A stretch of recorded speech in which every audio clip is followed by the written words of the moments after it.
মসজিদে যখন ঢুকবেন ডান পা দিয়ে ঢুকবেন আর দোয়া পড়বেন আউযু বিল্লাহিল আযীম ওয়া বিওয়াজহিল কারীম ওয়া সুলতানিহিল কদীম মিনাশ শাইতানির রাজীম।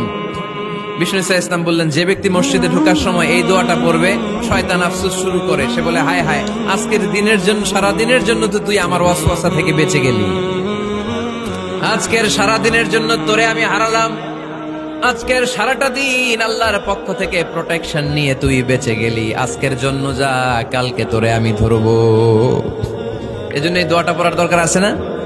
আউযু বিল্লাহিল আযীম ওয়া বিওয়াজহিল কারীম ওয়া সুলতানিহিল কদীম মিনাশ শাইতানির রাজীম।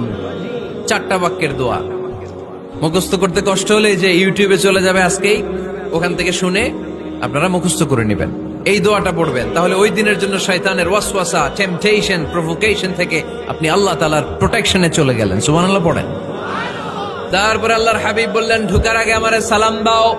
পড়বেন, আসসালামু আলাইকা আইয়ুহান নাবিয়্যু ওয়া রাহমাতুল্লাহি ওয়া বারাকাত।